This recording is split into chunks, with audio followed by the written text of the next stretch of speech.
Bismillahirrahmanirrahim. Alhamdulillahirrahmanirrahim. Kita bisa berkumpul di sini. Insya Allah saya akan menyampaikan tugas saya modul 1.4 tentang budaya positif. Di sini kita akan berkolaborasi. Kita sama-sama belajar ya bunda-bunda.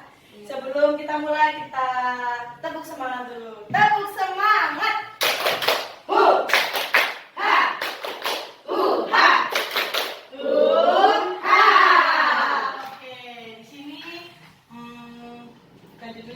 Judulnya kita akan belajar tentang budaya positif, yaitu menyebarkan pemahaman dan pengalaman penerapan budaya positif. Perkenalkan, bisa sudah kenal semua. Saya dari TKIT Nurul Hidayah.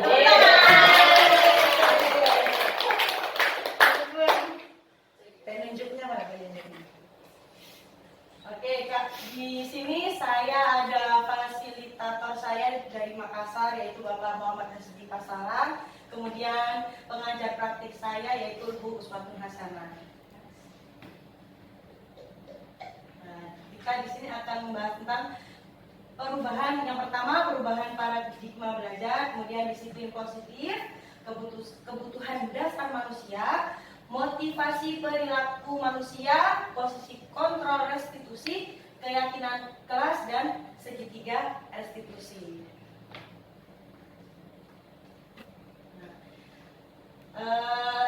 Untuk kurikulum Merdeka ini kita sudah mengenal ya tentang profil pelajar Pancasila.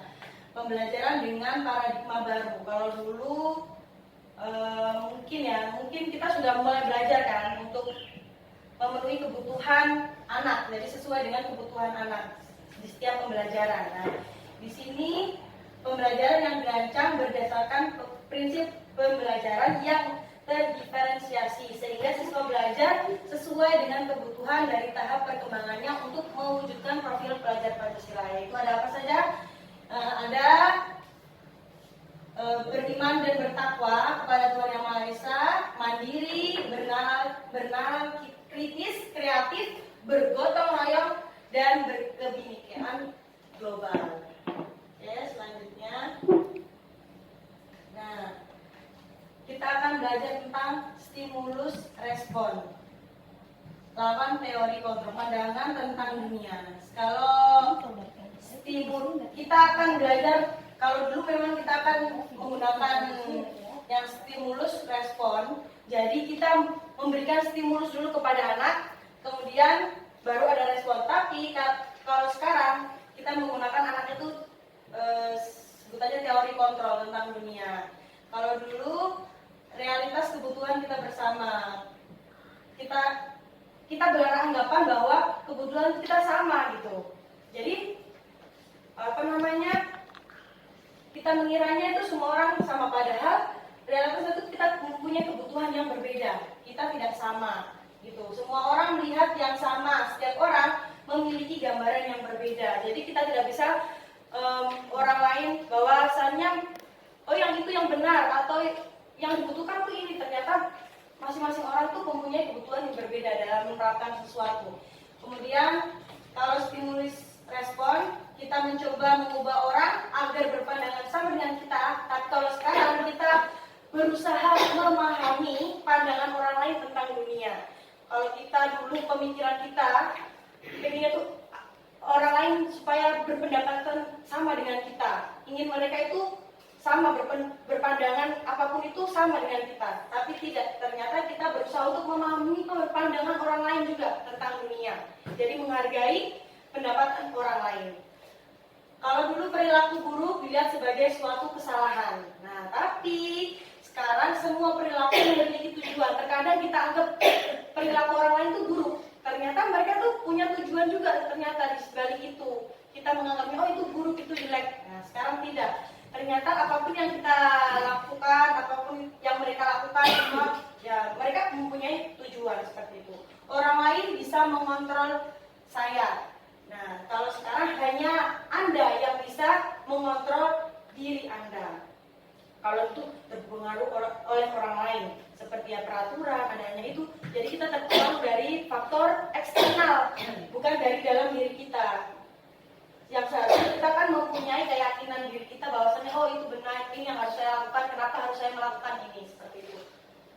Kemudian pemaksaan ada pada saat bujukan gagal. Ketika bujukan sudah gagal, akhirnya timbullah paksaan. Nah, kalau sekarang berkolaborasi dan konsensus menciptakan pilihan-pilihan baru. Jadi bersama-sama menciptakan pilihan-pilihan baru, berkolaborasi. Model berpikir menang dan atau kalah. Kalau sekarang menang. Nah gitu. Kalau dulu kalau nggak kalah menang. Sekarang semuanya adalah menang. Gitu. Selanjutnya disiplin positif. Sebelumnya saya mau tanya tentang menurut bunda-bunda semua disiplin itu apa? Ketika mendengar kata-kata disiplin, nah seperti itu apa sih disiplin itu? Mungkin ada yang bisa menjawab. Apa ya dari kata disiplin itu kita berarti harus apa? Ya silakan Bunda Rini. Tidak melanggar aturan. Nah, tidak melanggar aturan. Ada lagi? Taat aturan. Nah, berarti kita lebih ke peraturan ya. Adanya peraturan yang harus kita taati, gitu, seperti itu. Betul sekali, udah. Tepuk tangan buat kita. Oke. Anak-anak memiliki sikap disiplin yang mengacu pada nilai-nilai kebajikan dan memiliki motivasi intrinsik bukan ekstrinsik. Jadi dalam dirinya sikap akan menimbulkan rasa disiplin itu dengan kepercayaan dirinya. Anak-anak merasakan disiplin dengan memiliki keyakinan diri ketika melakukan disiplin itu tidak untuk dirinya, itu untuk dirinya, bukan ingin menyenangkan gurunya atau ingin terhindar dari hukuman. Jadi kebanyakan itu ya anak-anak itu melakukan tanggung jawabnya itu lebih ke karena takut dengan gurunya atau ingin terhindar dari hukuman. Kalau nggak melakukan akan mendapatkan sanksi atau seperti itu. Nah, nanti kita akan rubah dengan kegiatan selanjutnya. Nah, kebutuhan dasar manusia yaitu yang pertama ada bertahan hidup. Jadi pasti manusia itu melakukan sesuatu apapun itu untuk bertahan hidup karena mereka butuh itu, karena ingin bertahan hidup, kebebasan, penguasaan, cinta dan kasih sayang dan kesenangan. Jadi banyak yang mereka inginkan sehingga itu harus kita penuhi gitu. Bagaimana memenuhinya? Kita lanjut. Motivasi perilaku manusia. Dorongan yang timbul pada diri seseorang secara sadar atau tidak sadar untuk melakukan tindakan tertentu. Motivasi perilaku manusia. Kalau kadang motivasi, kalau ekstrinsik biasanya motivasi itu dari luar, berarti dari orang lain yang mendorong kita untuk bisa melakukan sesuatu. Meskipun kadang kita sadar ataupun kadang tidak sadar, ataupun sadar, kita akan mempunyai motivasi itu dan motivasi intrinsik itu berarti dari dalam diri kita, bahwa misalnya kita itu sadar. Ketika kita akan melakukan sesuatu, kita tahu apa akibatnya, apa yang akan terjadi dan apa yang akan berpengaruh dengan orang lain, seperti itu. Ada 5 posisi kontrol. Nah, itu yang pertama itu dengan identitas gagal, yaitu kita sebagai penghukum atau membuat orang merasa bersalah. Nah, guru berbuat menghadik, kamu ya menyakiti hati, apa jadi dengan hukuman akhirnya menyakiti. Nah, itu adalah identitas yang gagal ya. Jangan sampai kita melakukan dengan hukuman gitu. Kemudian guru berkata juga, kalau kamu tidak melakukannya, awas ya gitu. Awas ya, gitu ya. Seperti itu. Itu tidak boleh, itu tidak gagal. Kuku tidak dipotong, awas kan? Sehingga anak itu memberontak atau menyalahkan orang lain, bahkan juga dia berbohong. Ini tadi itu ini. juga bikin banyak alasan akhirnya seperti itu. Kemudian guru meletakkan guru di luar dunia berkualitas akhirnya. Jadi akhirnya teori gurunya cuma hanya sebagai penghubung orang yang ditakuti saja seperti itu. Terus akhirnya anak juga biarin nanti juga marah-marah lagi, sama aja tiap hari marah-marah terus udah satu ini. Anak-anaknya itu kan seperti itu. Itu kalau kita menghukum itu ini yang akan terjadi. Akhirnya anak-anak juga melakukan dia bisa udah juga marah, lalu itu marah-marah seperti itu kalau kita menggunakan hukuman. Kemudian kadang dan sampai juga kita akan lakukan lagi karena kita membuat orang merasa bersalah. Anak itu merasa bersalah seperti itu. Secara ngomong, aduh, ibu sedih sekali teman-teman ini tidak mendengar bunda seperti itu kan. Jadi anak-anak kayak merasa bersalah, bikin merasa bersalah. Kok begini sih? Jadi anak-anak merasa bersalah. Kamu harus sudah tahu, ibu lelah sekalinya dulu stres, bundanya stres begitu. Nah itu identitas gagal ya bunda ya, jangan sampai kita lakukan seperti itu. Banyak kan menyatakannya agar bundanya tidak kecewa, agar bundanya tidak merasa sedih, agar bundanya tidak merasa sedih. Akhirnya mereka tuh menyembunyikan kebenaran, menyangkal atau bahkan berbohong. Ya, sehingga kita tidak bisa menjadi guru yang berkualitas bagi murid kayak gitu. Akhirnya anak maafkan saya, ya cuma bisa begitu, maafkan saya sudah tidak ada inisiatif apa yang harus dilakukan seperti itu. Dan juga dia merasa rendah diri, bundaku akhirnya dia kecewa apa gini, akhirnya dia anak merasa rendah diri. Nah kemudian ini identitas berhasil atau sukses.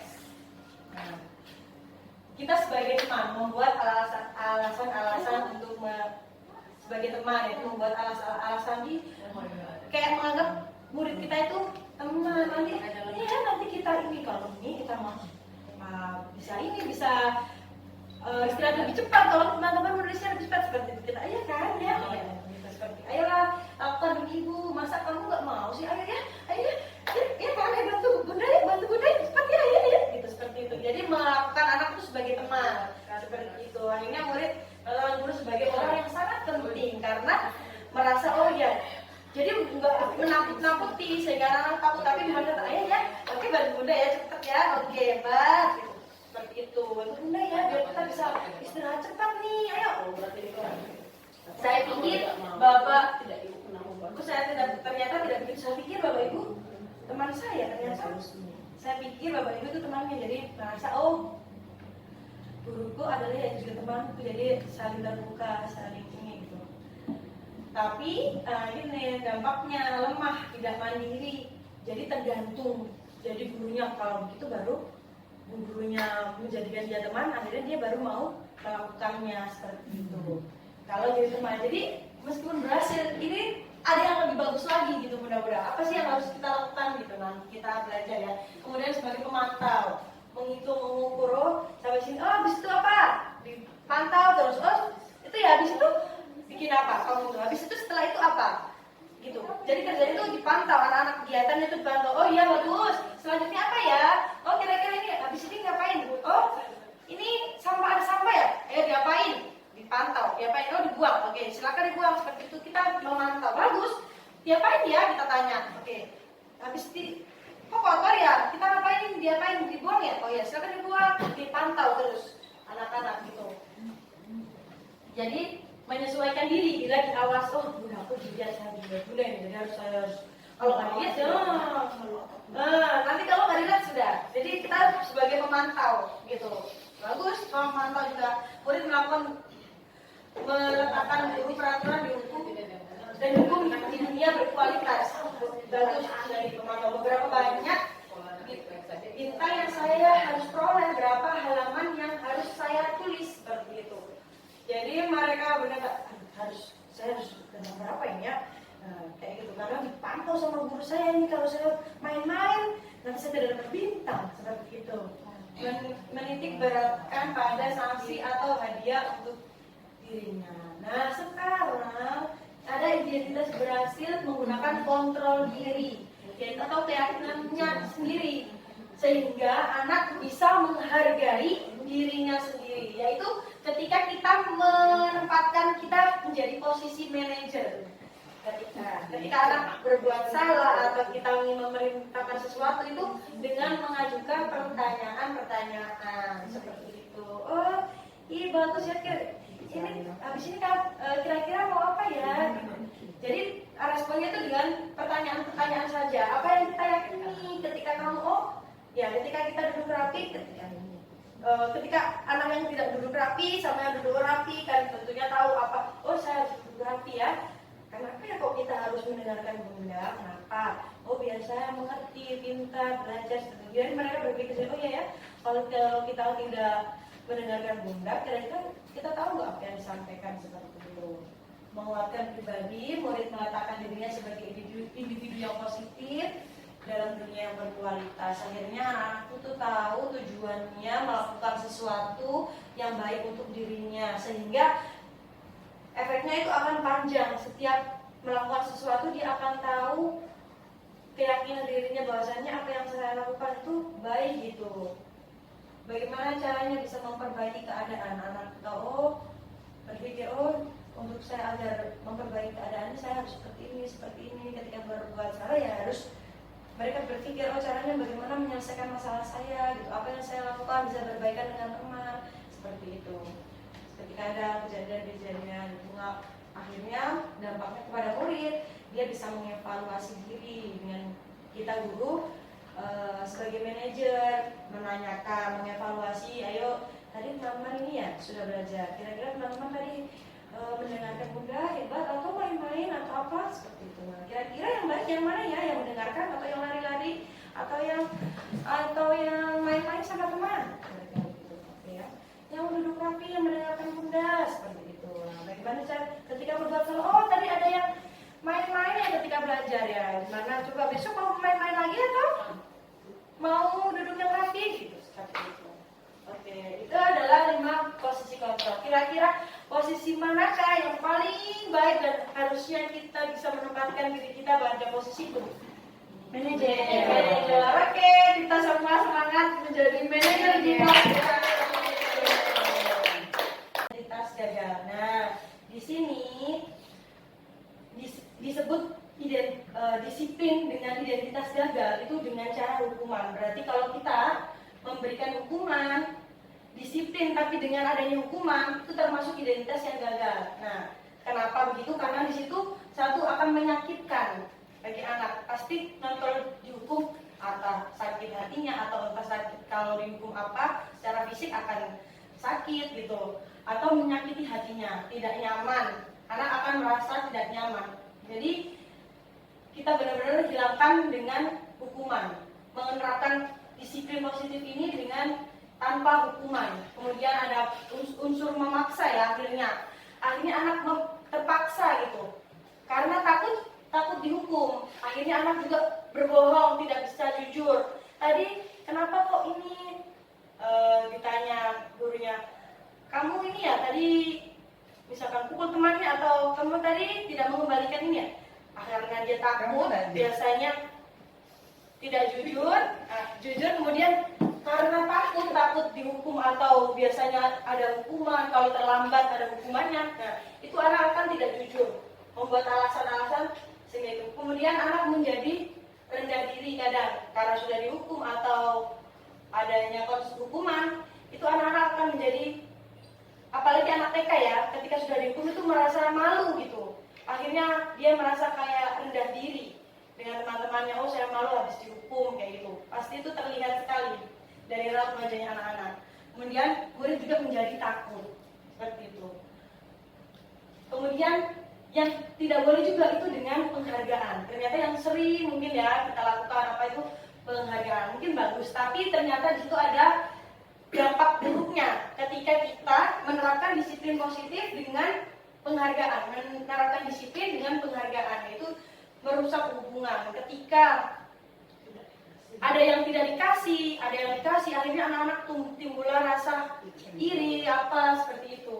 Jadi hubungan itu rusak. Oh bunda itu begini, oh bunda itu begini. Kalau bunda itu begini dia baik, begini kalau bunda itu, nah, akhirnya hubungannya rusak. Kemudian merusak kreativitas. Nah, anak akhirnya kreativitasnya itu apa ya? Harusnya dia itu punya kreativitas yang sendiri, kemudian adanya penghargaan, kemudian kreativitasnya akan turun gitu, bahkan turun ya. Ada yang mungkin saya nggak bisa ini apa, harusnya dia mempunyai kreativitas masing-masing kayak gitu. Oh saya nggak punya ini, akhirnya dia kurang berkreativitas. Aku nggak bisa kalau buat seperti itu, atau itu aku padahal aku pengen penghargaan seperti itu kan. Nah, kemudian menghukum dengan sistem ranking. Makanya sekarang tidak ada sistem ranking, karena dengan adanya sistem ranking itu bisa mereka terasa dihukum gitu. Nggak dapat ranking, peringkat yang ini nih, nggak dapat ini, akhirnya orang lain juga menganggap dirinya kurang hebat atau apa seperti itu. Kemudian merampas hak untuk menghargai dirinya sendiri. Jadi dia tidak bisa menghargai dirinya sendiri. Ketika tidak bisa mendapatkan penghargaan, mereka merasa saya tidak mampu, saya tidak bisa. Seperti itu. Padahal mereka mempunyai keunggulan masing-masing, mempunyai kreativitas masing-masing seperti itu. Selanjutnya. Nah, kalau ini adalah konsep disiplin dengan identitas sukses. Oke, itu dengan konsekuensi. Mereka mengerti bahwa setiap apapun yang kita lakukan itu pasti ada konsekuensinya. Nah, kalau konsekuensi, apa bedanya konsekuensi dengan restitusi? Tentu nanti kita lihat lebih baik yang mana, konsekuensi atau restitusi. Itu bagus, tapi penguatannya hanya untuk jangka pendek. Kalau konsekuensi, menggunakan konsekuensi, nanti kalau ini misalkan dia tahu, kalau saya seperti ini akan jadi seperti ini nih, kayak gitu. Perlu monitoring berkelanjutan. Jadi guru harus memonitoring, memantau, seperti ini ya, anak ini seperti ini, kita memonitoring gitu. Guru sebagai guru memonitoring anak, bagaimana perkembangan disiplin anak-anak seperti itu. Kemudian stimulus respon, adanya kita menstimulus seperti, ayo ada yang kotor ya, coba kira-kira mau diapain ya? Anak respon, harus dipungut, diambil, dibuang ke tempat sampah seperti itu. Itu stimulus respon. Kemudian yang keempat yaitu murid menghormati peraturan.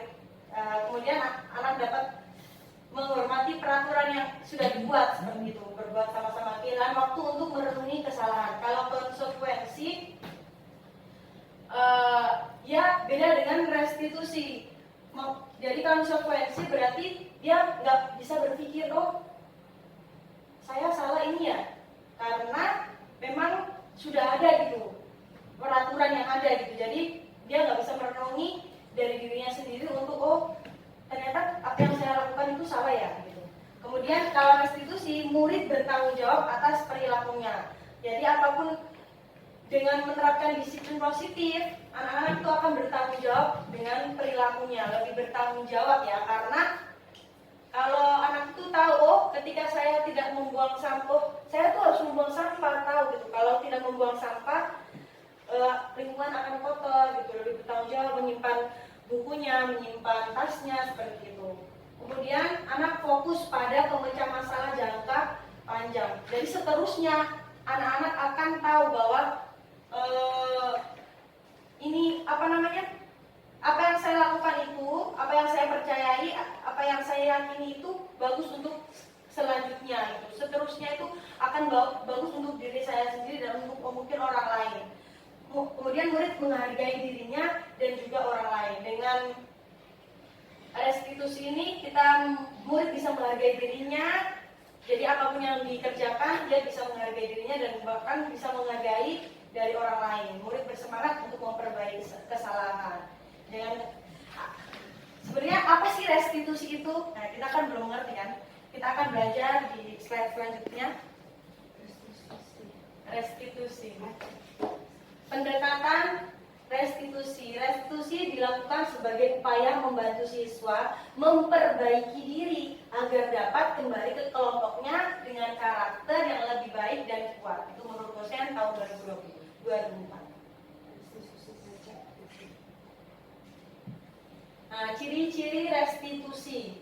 bukan untuk menebus kesalahan, namun untuk belajar dari kesalahan. Jadi bukan dianggap oh saya berbuat baik itu harus berbuat ini karena saya mau menembus kesalahan saya yang tadi saya perbuat, atau saya meminta maaf ketika berbuat salah dengan temannya anak-anak. Nah, saya mau ini deh baik sama teman saya ini karena saya menembus kesalahan. Tapi anak-anak itu belajar untuk belajar dari kesalahan. Oh, ketika saya melakukan kesalahan dengan teman saya, itu teman saya akan sedih atau jadi dia tahu akibatnya gitu. Kemudian dengan restitusi akan memperbaiki hubungan. Kemudian jadi restitusi itu tawaran, bukan paksaan. Jadi kemarin misalkan ini, kira-kira tadi kamu berbuat salah ya? Oke, semua orang pasti berbuat salah. Jadi gak apa-apa, tapi kira-kira apa yang kamu harus ngapain ya? Yang kamu lakukan gitu untuk memperbaiki kesalahan kamu seperti itu. Oh, jadi anak-anak itu tanya, bukan kita untuk memberikan jawaban enggak, tapi kita cuma hanya menstimulus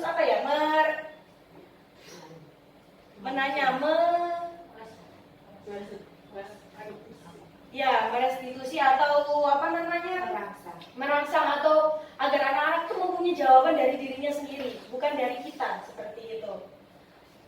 Kemudian restitusi menuntun untuk melihat ke dalam diri, ya itu tadi. Kemudian restitusi mencari kebutuhan dasar yang mendasari tindakan.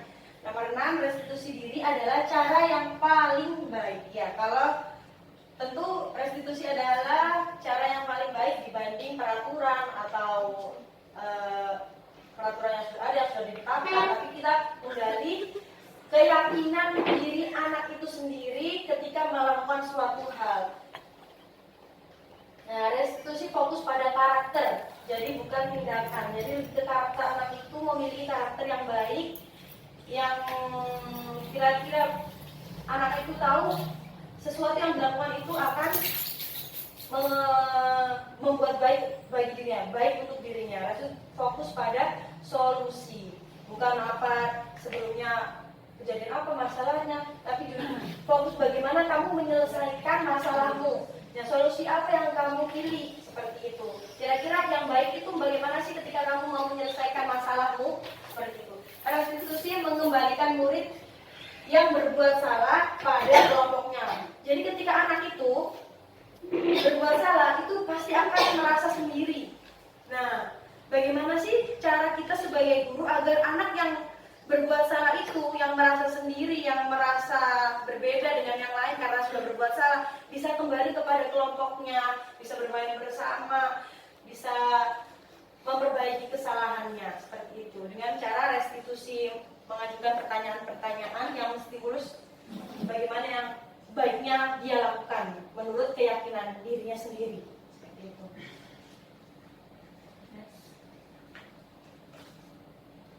Keyakinan kelas. Kenapa keyakinan kelas? Kenapa bukan peraturan kelas? Kira-kira kalau keyakinan kelas itu apa bedanya sama peraturan kelas ya? Ada yang tahu?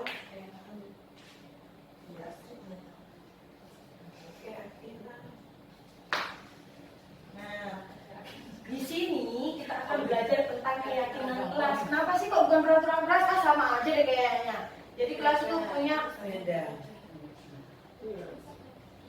Jadi beda ya keyakinan kelas dan peraturan kelas. Kenapa? Nah, kenapa kita kok berkendara dengan ketika membawa sepeda motor harus menggunakan helm seperti itu? Apakah budak-budak punya keyakinan? Tapi sih kok saya setiap hari harus kalau naik motor harus pakai helm? Apakah karena apa? Karena takut Pak polisi nanti ditangkap polisi rumahnya? Atau kenapa kok pakai helm? Karena biar safety katanya, biar aman. Jadi kalau timbul dari dirinya sendiri itu pasti saya yakin karena saya ingin memakai helm itu karena saya ingin aman. Ketika saya nggak pakai helm tiba-tiba jatuh bagaimana yang akan terjadi? Karena kan helm kan untuk melindungi gitu. Kita yakin bahwa helm itu untuk melindungi. Jadi kita akan merasa aman. Itu keyakinan dari diri kita, bukan karena nanti di lampu merah ada Pak polisi yang menunggu nanti saya hilang seperti Ya, itu. lumayan. Bukan karena itu, gitu ya kan? Bukan karena itu. Jadi anak-anak itu belajar untuk mengenali keyakinan dirinya sendiri. Kita tuh harus menstimulus anak-anak itu mempunyai keyakinan diri yang baik itu seperti apa. Bukan anak harus datang tepat waktu, anak harus membuang sampah pada tempatnya, anak harus ini ketika itu. Jadi tidak, tapi mereka kenapa kok saya harus melakukan itu gitu? Kenapa? Apa untungnya buat saya dirinya sendiri itu kenapa gitu? Gitu. Selanjutnya.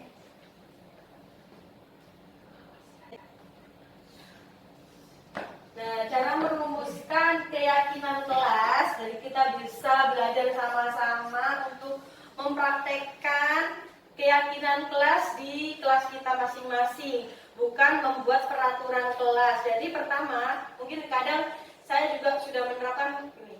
Kira-kira kan ada berdoa bersama, ada sebelum belajar kan berdoa bersama. Kira-kira yang berdoa mau berdoa nggak bersama kan? Kenapa kalau kita harus berdoa gitu? Anak-anak ditanya, hari ini keyakinan kelas kita apa ya? Jadi mereka membuat sendiri, oh hari ini saya harus mendengarkan bunda seperti itu. Jadi kita cuma merasa apa ya kita hari ini mau apa ya, kita kira-kira belajarnya mau seperti apa kayak gitu. Kemudian boleh mengganggu teman seperti itu. Oh kita harus menghargai teman ketika mengaji. Kalau mengaji misalkan ya teman-teman, kira-kira kita mengaji harus mendengarkan teman kita membaca nggak kan? Kita ketika baca simak, jadi anak-anak tuh bisa menjawab, akhirnya dia bisa mentaati apa yang mereka katakan gitu. Oh, kita harus menyimak teman kita yang sedang membaca seperti itu. Mereka berpikir, tapi kita hanya menggali apa yang keyakinan mereka itu bisa diungkapkan seperti itu. Oh, seperti ini harus menghargai teman, harus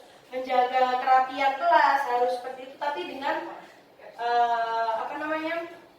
menurut keyakinan anak-anak masing-masing seperti itu. Jadi yang harus kita lakukan yaitu siswa menulis keyakinan. Kalau kita anak TK kan tentunya belum bisa menulis ya. Jadi langsung saja diungkapkan seperti itu kepada bunda. Kira-kira apa? Bunda-bunda harus cuma menanya seperti itu. Siswa mengulas keyakinan kelas. Jadi setelah gurunya tulis keyakinan, oh dari ini maunya kelasnya rapi. Oh tidak mengganggu teman. Oh menghargai teman.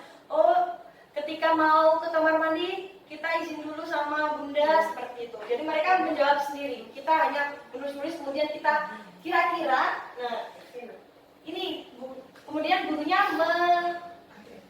membacakan lagi keyakinan dari anak-anak. Guru siswa memilih keyakinan kelas yang penting. Kira-kira yang kita pilih yang mana ya harus yang kita setujui. Gitu. Mereka semua setuju. Kemudian mengubah keyakinan kelas menjadi kalimat positif seperti kelasku indah, seperti itu. Kelasku rapi, aku suka kelasku, pokoknya jadi kata-kata penyemangat, bukan seperti buanglah sampah pada tempatnya, rapikan kelas, enggak, tapi aku senang berbagi, aku senang mendengar temanku, aku menghargai temanku, seperti itu. Jadi menggunakan kalimat-kalimat yang positif. Kemudian mengecek dan menyepakati. Jadi sepakat. Oke teman-teman, kita sudah jadi nih keyakinan kelas kita gitu. Kalian setuju? Ayo teman-teman setuju? Seperti itu. Oke, kalau sudah setuju, kemudian ditempel, sudah ditulis, ditempel di dinding. Jadi anak-anak tahu bahwa kita punya keyakinan kelas. Dan itu anak-anak akan tahu ketika, oh iya saya lupa, saya tadi berkeyakinan bahwasanya ketika kelas saya rapi, itu akan indah, enak dipandang mata. Oh tidak berantakan. Oh saya harus menghargai teman saya ya. Oh iya ya, saya harus duduk rapi. Seperti itu.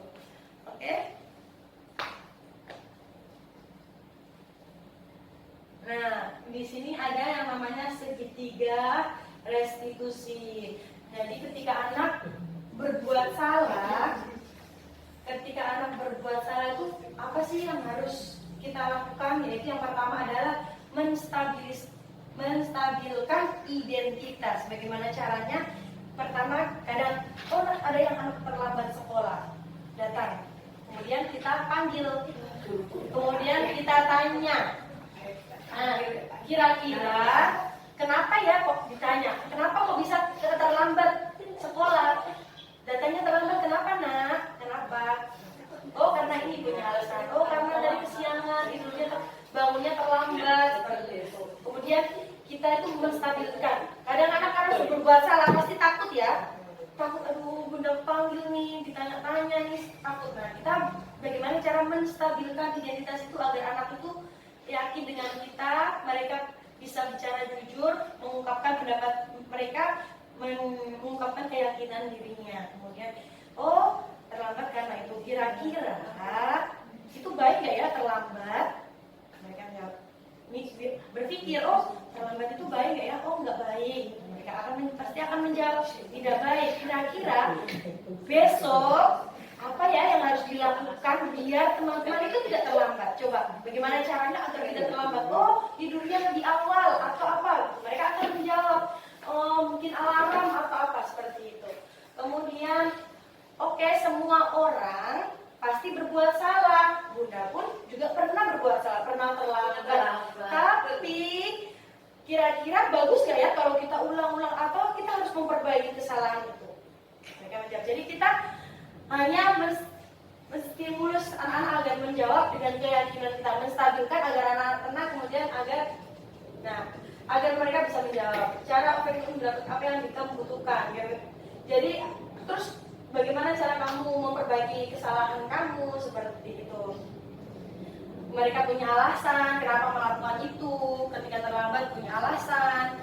Kemudian menanyakan keyakinannya. Nah, keyakinannya itu tadi, ketika kamu terlambat, kira-kira yang rugi siapa? Oh, tidak bisa ikut berbaris, tidak ikut kegiatan di depan, berdoa seperti itu. Itu mereka akan berpikir bahwasanya ya itu saya yang rugi sendiri seperti itu.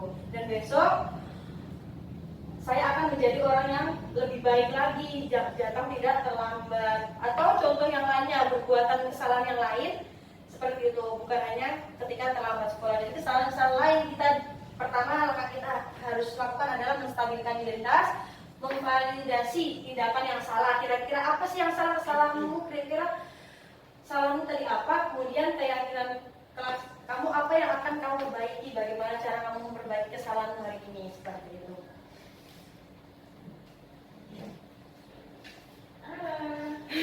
Oke, ini contoh pas saya membuat tugas menanyakan keyakinan anak ketika anak itu berbuat salah. Jadi ini adalah anak pas kita dengar dulu ya.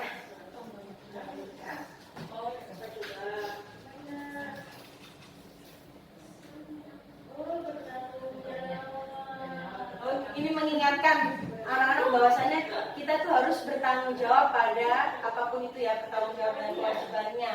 Seperti merapikan sepatu, dirak sepatu seperti itu. Oke, berarti anak-anak sudah mau nomor sepatu? Tidak lupa lagi ya? Jadi sebelumnya di kelas itu punya keyakinan kelas. Oh, saya datang tepat waktu. Jadi saya itu menanyakan keyakinan kelas kemarin.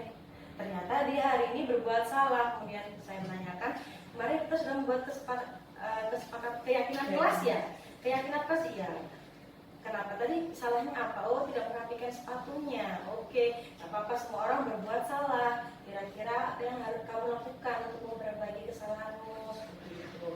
Nah, ini anak-anak itu. Jadi anak-anak bisa mengungkapkan apa yang ada dalam dirinya gitu. Bahwasanya itu bagus.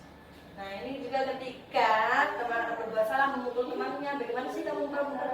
Oke, semua anak kadang berlupa ya berbuat salah memukul temannya, tidak sengaja. Terus kira-kira apa yang harus kamu lakukan ketika berbuat salah? Oh, minta maaf dengan teman. Kata ada seperti itu.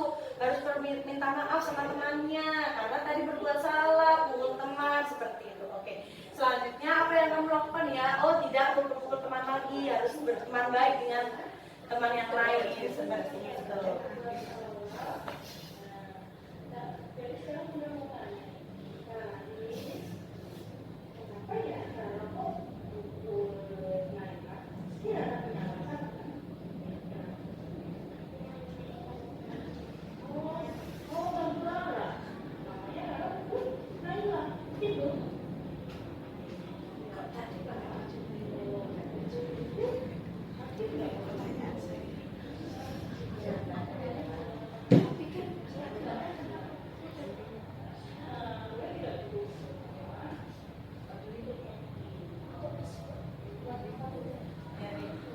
di TK kita menggunakan kata-kata yang sesuai dengan usianya ya. Kalau mungkin usianya yang di atas itu mungkin ya lebih formal lagi. Kalau kita lebih dekat dengan anak, bagaimana perasaannya ketika sudah menonton teman, apa yang harus kamu memperbaiki. Kamu mau nggak sih memperbaiki kesalahan? Nah, itu mau nggak sih memperbaiki kesalahan yang kamu buat? Oh mau. Terus bagaimana ya kira-kira caranya untuk kamu bisa memperbaiki kesalahannya? Gitu. Seperti itu mungkin. Nah, sebagai guru kita harus bisa merefleksikan diri ada di posisi manakah kita dalam mengontrol anak didik kita. Kayaknya ada yang dengerin nggak ada. Itu tadi. Ini saya ya. Iya. Iya. Oke.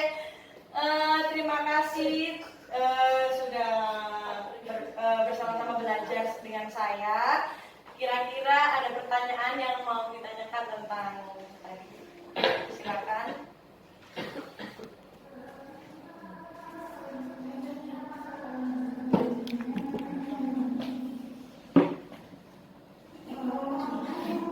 Sudah ada? Tidak ada. Sudah jelas semua ya? Sudah.